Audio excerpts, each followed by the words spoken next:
what that's going to be like. He made the world in 6 days and everything in it. And 2,000 years He's been preparing a place for you. You don't get that, man.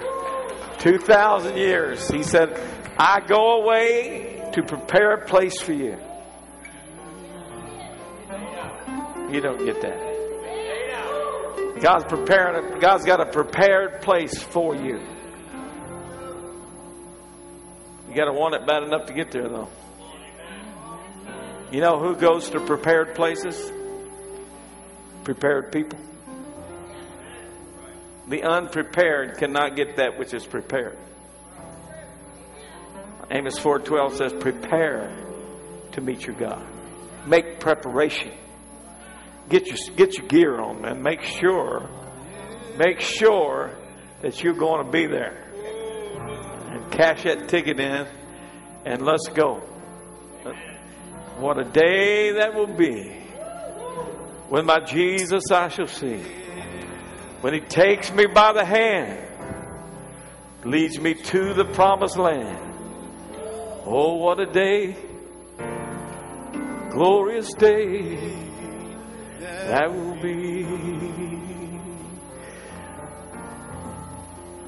What a day that will be. When my Jesus I will see. When He takes me by the hand, leads me to that promised land. Thank you, Jesus.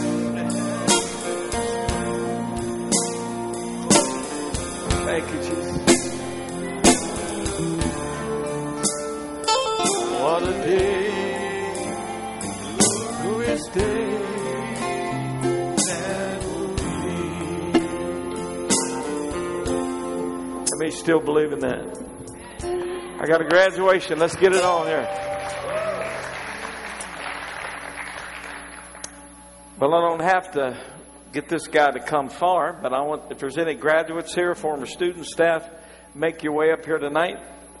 And let's stand up here with this fella that has successfully completed the Good Samaritan Christian Discipleship Training Program as of this 30th day of April, 2010.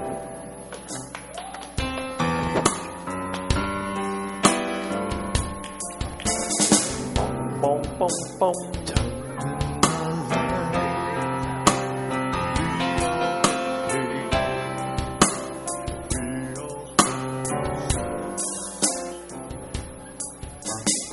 All right.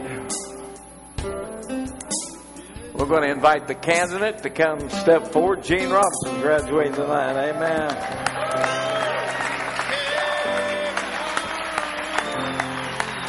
Amen. You guys pull around here.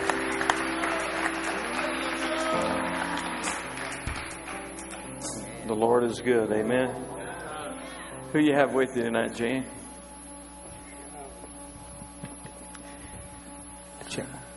I have my wife, Rosina. Stand up. Amen. Amen. I have my son, Christian. Amen. Yes. I have my daughter, Avani. Oh, yeah. Amen. And I have my grandbaby. His name is Chad, but better known as Nana. All right. Nana. All right. Nana.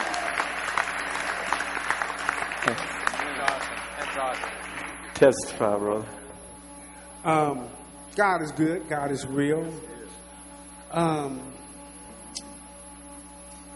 6 months ago, how can I say it? God is great. He has restored my soul again. He has put me back on the right track. I had to be ministered to when I came in 6 months ago. My past were all messed up. I was making bad decisions. Full of sin, drugs and alcohol. Of course, everyone knows that story, but it's amazing what God can do when a person is willing to just try to hear the Holy Spirit or something that's in them walking down the street. I was in Cincinnati walking down Elm Street a couple of nights, just crying out, knowing I got to come home to my wife, knowing I know I'm not living the right way, the way God wants me to live. I'm supposed to be a man of God. I'm just a man in a world lost, being tossed around, doing what the devil has his way with me. But I heard that word. The word God was telling me was that he wanted me to submit, sit still. He wanted me to come forth and be ministered to again.